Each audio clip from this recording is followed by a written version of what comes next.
What's up, mi gente? It's your boy Marco Rojas here with another episode of Aquí Estamos. If you haven't had time to follow us on Instagram or on Facebook, check out our episodes on Apple Podcasts. We also have them on YouTube. Just go ahead and subscribe to Aquí Estamos podcast. Check us out on the previous episodes. On this episode, I just want to share out my heart, what's going on within our comunidades and everything.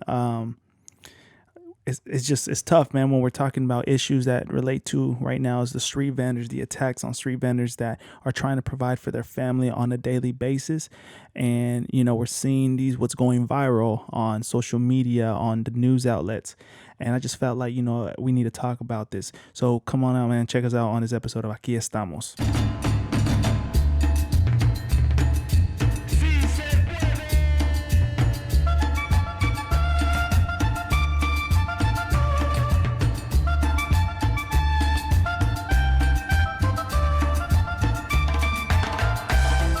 Estamos para que todos sepan.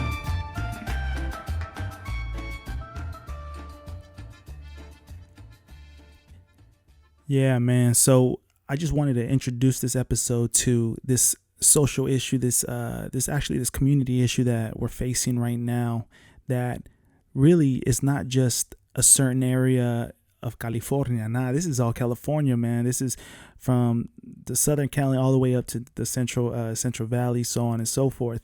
And I feel like it has gotten limited reporting and it hasn't been covered as much as other social issues right now. And I feel like this is dangerous because we're not talking about a topic and a situation that needs to be observed because there's a lot of underreported incidents as well. And like I said, these are the attacks on street vendors and in our own community. I just wanted us to think about this for a minute. Like, to everyone, first of all, I want to thank everyone that is taking the time to actually listen to today's episode. We're just the day before Easter, and Easter is like a holiday to nuestra gente, something that we enjoy to embrace and to spend time with our familias and all that.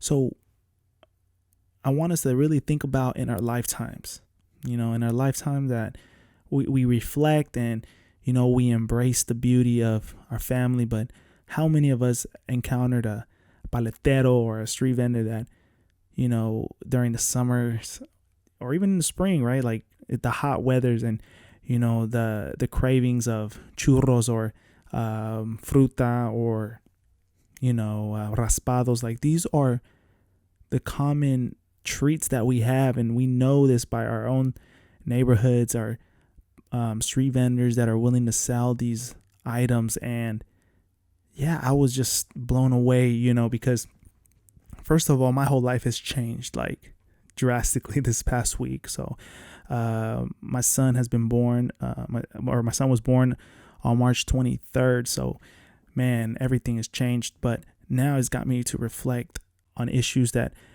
on things that I need to speak up on and utilize this platform that I have, but also how to teach my son how to carry out the right behaviors and the right way to go about, that's my job as a father. I've read some reports, but, I was hurt because I've used the time these past few days to really study and see what's going on, because this is an issue that it's sad because we don't take the time to actually reflect and see who is being affected, right? These communities it's not just only affecting the community, but it's affecting families as well. These street vendors that have families that require or need the benefit of the financial income that comes from these street vendors, whatever they're selling. And, when we see on the news how many families are affected because some get attacked, some get killed, which I do want to talk about today, is we need to reflect on how can we protect our street vendors? How do we protect nuestra gente? How do we protect and preserve our comunidades?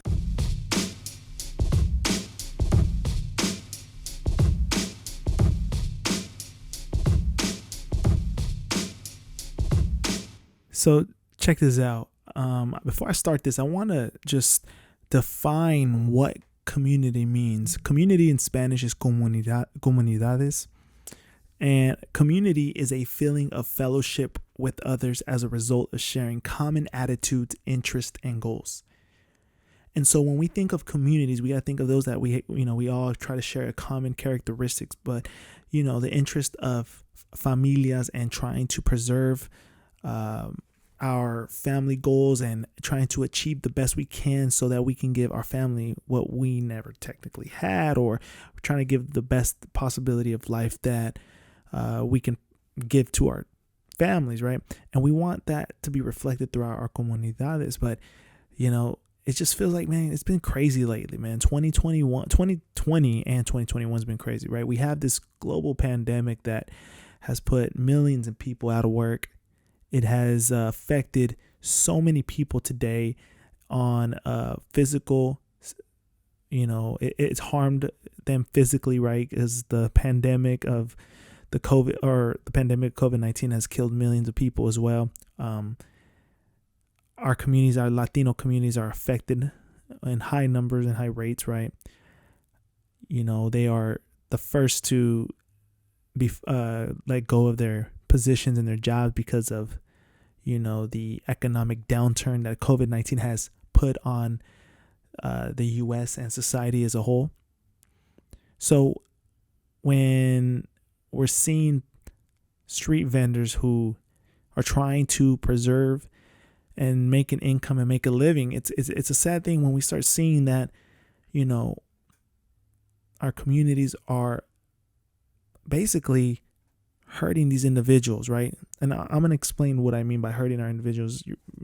Some people are saying, like, Marco, how can you say that? We're not physically hurting them, right? It's the other people that you see in these videos hurting them. See, on some aspect, that's true, right? We see that other individuals are hurting these street vendors, right? That's no doubt about that. But if we really reflect and think about what have we done to highlight these issues, what have we done? How can we reflect on ourselves? How can we make sure that this doesn't happen in our comunidades, right? Because once again, community is all about fellowship and helping each other out. But how can we have that if we're staying silent on certain situations, right? Now, I'm not saying stay silent on these issues that affect Black communities. I'm not saying stay silent on these issues that affect Asian communities, right? But right now, we're seeing the attack on street vendors, and, these families are being affected because they're just trying to make a life. They're trying to make a life here in the United States. They're trying to meet ends meet, right? They have bills to pay like anyone else. But how is it that, how can we protect them? And so we have to reflect and think ourselves, because if you're listening to this episode, I'm pretty sure you have came across or know someone that is a street vendor, a paletero man, to somebody that's selling flores or flowers on the street corner, right? How can we make sure that they're trying to make their ends meet and still be protected? Just on this year alone, man, we're seeing people being attacked already, 2020 as well. And it's not just, certain areas that you think, oh, well, this is the only place that is happening, man. It's going on across California. I was studying and trying to just really understand and research how has it impacted today. When you're hearing vendors getting shot and killed, now there is a situation that we have to reflect and think about. This is bigger than what we have reflected it to be. I came across an article the other day, and it basically says Fresno street vendors shot and killed.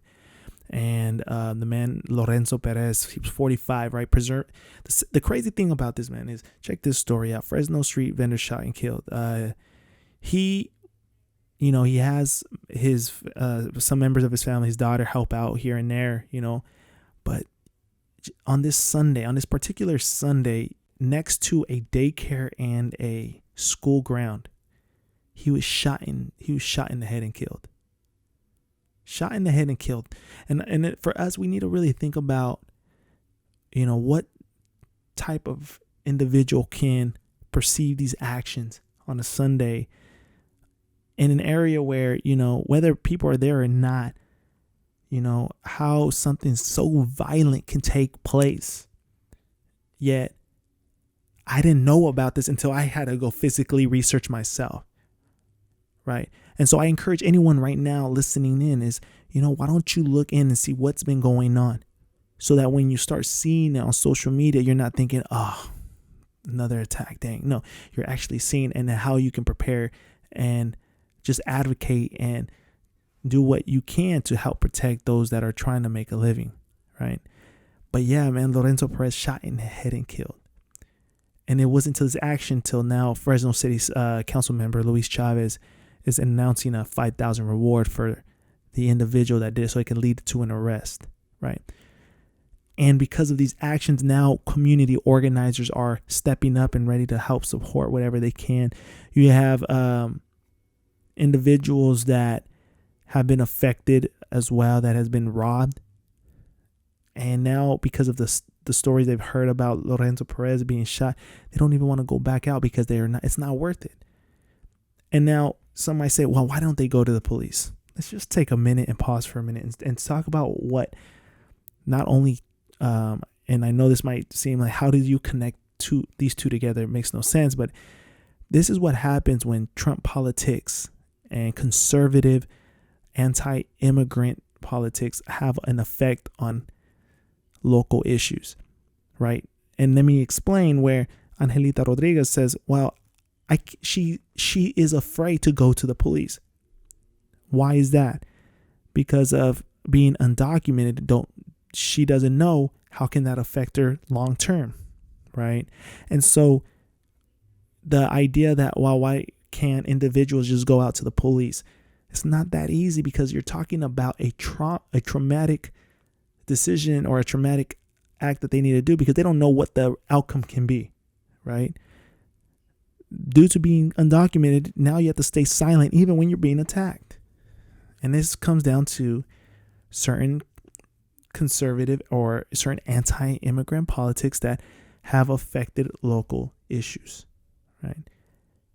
This was, I live in Stockton, California. Fresno is 2 hours away, 2.5 hours away. So it's not far from home, Bakersfield the other day posted a video showing that of a street vendor trying to sell some flowers was being attacked. Community steps in, that's good, and try to protect the man. But once again, these attacks are not only violent, but they leave trauma to these individuals that are just trying to make ends meet. And it's one of those crazy stories that we have to reflect and think, man, what are we going to do to talk about these issues? Let's stop for a minute and look at how has state unite or nationwide politics affected our local issues. Every city is different, right?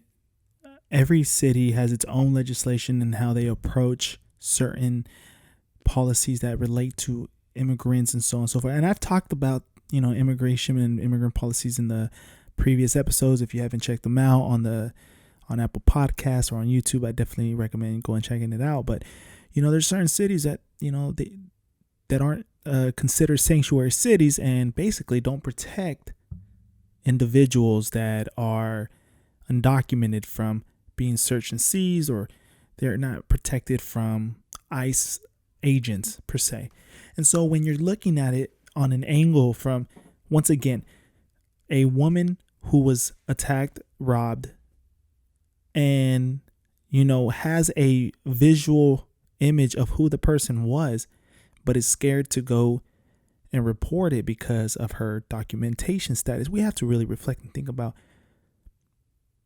how now nation politics, again, like I said, and it might sound like I'm redundant, but why nation politics and nation rhetoric towards anti-immigrants or anti-immigration has affected individuals who live day-to-day lives in a city that probably politicians don't even know exist. Cities like Fresno and Stockton, all these small cities that they really don't know. And so we have to really just look at how we move forward, protecting these street vendors, but also paying attention to every city and making sure that advocating for undocumented individuals and preserving that family values that everyone perseveres when they come to this nation.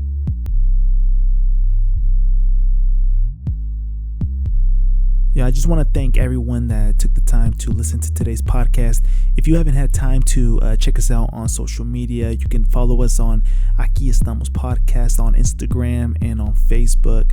And also you can subscribe on YouTube to watch and listen to the previous episodes of Aquí Estamos.